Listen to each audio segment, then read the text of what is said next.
You're listening to the Sticks in the Six podcast.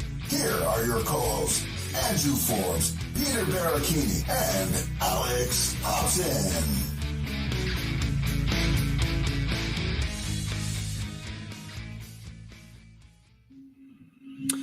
Good morning, folks, and we are back with a second episode of Sticks in the Six Quick Hits. As we mentioned in the first episode, it's just going to be me, Andrew Forbes, here hosting this quick shifts episode throughout the midweeks when we haven't been on for a little while. You guys haven't heard from the Sticks in the Six crew. Life gets in the way a little bit. Peter's working hard this summer. Alex is off traveling Europe in the next couple weeks here, so he's going to have some good stories to tell, I'm sure, when he comes back to start the season. But we figured we'd do a little quick shifts midweek to kind of update you on some of the things going on around the league and with our Toronto Maple Leafs. As always, brought to you by the fine folks at the Indie Ale House and the Hockey Podcast Network. Before we get going here, just a quick word from one of our participating sponsors, DraftKings. New customers download the DraftKings Sportsbook app and use code THPN. Bet just $5 to score $150 in bonus bets instantly. That's code THPN only at DraftKings Sportsbook. Gambling problem? Call 1-800-GAMBLER. In Massachusetts, call 800-327-5050 or visit gamblinghelplinema.org. In New York, call 877-8-HOPE-NY or text HOPE-NY 467-369. In Kansas, call 1-800-522-4700 on behalf of Boot Hill Casino and Resort. In West Virginia, gambling problem? Call 1-800-GAMBLER or visit www.1800gambler.net. All games regulated by the West Virginia Lottery. Please play responsibly in partnership with Hollywood Casino at Charlestown Races. In Connecticut, help is available for problem gambling. Call 888-789-7777 or visit ccpg.org. 21 plus in most eligible states, but age varies by jurisdiction. See DraftKings.com/sportsbook for details and state-specific responsible gambling resources. Bonus bets expire 7 days after issuance. 1 boost per eligible game. Opt-in required. Max bet of $50. 10 plus leg required for 100% boost. Eligibility, wagering, and deposit restrictions apply. Terms at sportsbook.draftkings.com/baseball terms. Well, folks, the Sticks in the Six podcast, hopefully having some good news over the next little bit. We've got some exciting stuff coming with the network. We touched base with Kyle at THPN. He's a fantastic dude. If you haven't checked out some of the live streams, he's always on there. He's shooting the shit about his Calgary Flames and, the lack of success maybe that they've had last year, especially after all the changes that they made. Also, we have some exciting news about a possible guest prior to the season. We're looking to get one of our former guests on as well for a little Maple Leafs preview as we head into the season. But aside from that, it's been all business here for Sticks in the Six, working on extending these sponsorships, working on growing the show, and working on giving you, the listeners, more content as we move forward. That said, let's jump into the few quick hits or quick shifts that we're going to have on this Friday morning, I guess, Friday afternoon. I don't know what you want to call it. It's 11:17, so you can call it whatever you want. But for me, it's afternoon. We get up at 8 o'clock here at the Forbes household with the young ones. So with that, the Erik Karlsson trade, the Erik Karlsson drama is over. He's out of San Jose. He's over to Pittsburgh. Obviously, that's old news. There was conversations with Dubas following the trade about how much he wanted to get Karlsson, how much he wanted to get the deal done, how he had been working on it even prior to coming over to Pittsburgh. So meaning when he was with the Maple Leafs, he was already working on a Karlsson deal, trying to get him. I can't speak for the other guys on the podcast, but I, for one, I'm okay with the fact that the Leafs didn't get Erik Karlsson. And here's my take on it. I think they've got 4 years left of Erik Karlsson in Pittsburgh. Obviously at a reduced price with the cap hit, some of the cap being retained by San Jose. But you've got 4 years left. And I personally think that if the Pittsburgh Penguins don't win a cup in the next 4 years, it's a failed trade. And the reason I say that is because you've got Dubas doing Dubas. Traded a first round pick, traded a second round pick. You've got a Pittsburgh organization that their prospect cupboard is a little bit more dried up than other teams around the league. And when you look at it, it's not an ideal move considering the lack of defensive play that you get from a guy like Erik Karlsson, the lack of defensive play that maybe you get from a guy like Chris Letang. And really, when you look at the blue line in Pittsburgh, it's not a strong blue line. I really do believe that, they make the Eastern Conference playoffs, obviously, and there's going to be a lot of teams that are tougher and built differently that can contain that sort of offense when it comes to playoff hockey.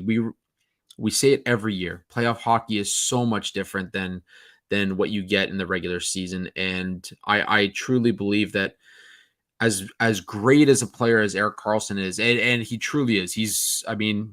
Add the cup and he's a first ballot Hall of Famer. There's no question. But genuinely, I don't believe he is what the Pittsburgh Penguins needed to push this core to yet another cup run.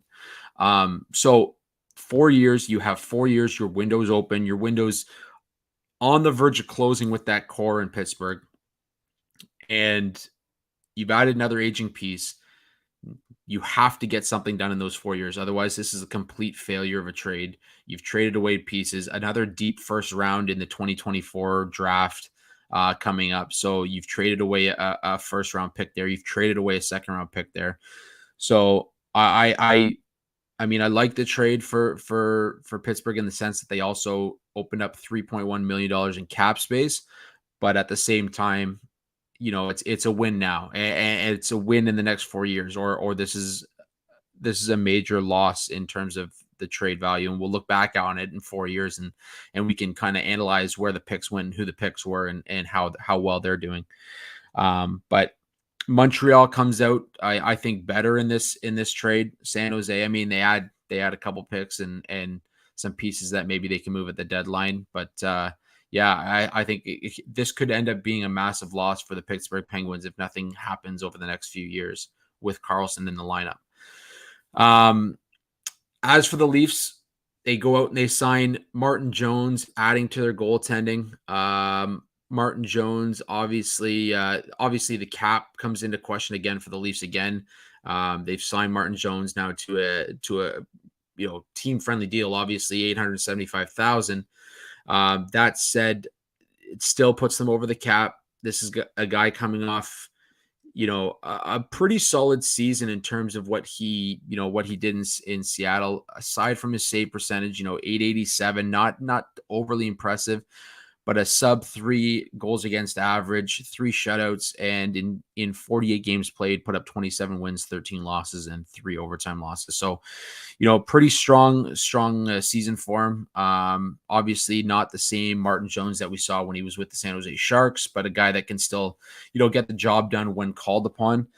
I think he's a legitimate backup for a guy like Samsonov. If Samsonov, can maintain the progress that he made last year, I think, I'm not sure Joseph Woll was ready to make that jump. And when he is, I think you need to have a spot where Joseph Woll can maybe play a few more games for you rather than be sitting on the bench. But all in all, a great depth move for the Leafs.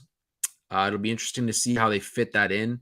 I'm sure, there's going to be some waiver questions coming up. I'm sure Brad Treliving's not done yet going into the season, but definitely an interesting signing for the Leafs.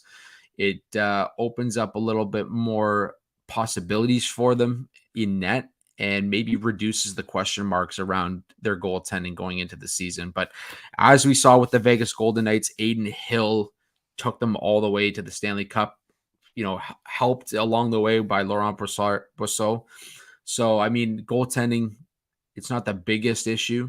If you can get a guy that just gets hot at the right time, I think defense is going to be the main issue, and that's something that the Leafs will have to address, and hopefully seeing a guy like Timothy Liljegren take that next step in his development this season with a little bit more playing time. Justin Hall obviously gone, so it opens the door for that possibility as well. Before we get to our last point here on quick shifts, just another word from our returning sponsor, Raycon. Even if you're not going on vacation, summer's all about a vacation state of mind. Whether I want to listen to, I don't know, NF or Alexis on Fire on repeat, or just need to retreat inside my own head for a bit, I love creating my own summer soundtrack by popping in my Raycon wireless earbuds. There's so much going on all summer. Sometimes you need some upbeat music to pump you up before you see people, or to stay calm with some guided meditation. Whether it's playing your songs at the gym or just sitting outside, enjoying the sun, popping those earbuds in, let me tell you right now, Raycons are the best way to listen. Use earbud tap functions to toggle between 3 customizable sound profiles, noise isolation, and awareness mode. Raycons have a 32-hour battery life, including 8 hours of playtime, so you can listen to what you want, when you want, for a really long time. They come with custom gel tips for the most comfortable in-ear fit. They start at half price of other premium audio brands, but they sound just as good. And Raycons come with a 30-day happiness guarantee, so you really can't lose. Create your own soundtrack with Raycon right now. Sticks in the Six listeners can get 15% off their Raycon order at buyraycon.com/THPN. That's buyraycon.com/THPN to save 15% on Raycons. buyraycon.com/THPN. So our last little touch here, Easton Cowan, obviously the first round surprise pick for the Maple Leafs. We had Kyle Grimmard on from the London Knights to discuss him earlier in the season.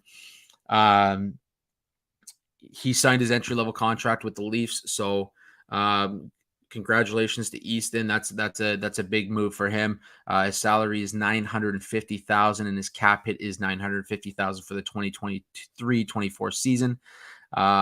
It's comprised of $95,000 in signing bonus and $855,000 in base salary. This kid's 18.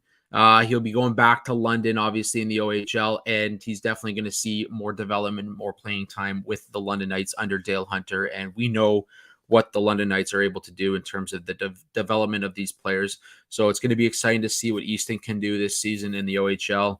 It's going to be great to see his development. And from a Maple Leafs fan standpoint, get excited, guys, because this guy has the hockey IQ of one of the better small wingers in that draft. And as much of a surprise pick as it was, I think Leafs Nation is going to be fairly happy with Easton Cowan when his development kind of hits where it's going to get to. So he's got a good ceiling. Look forward to it.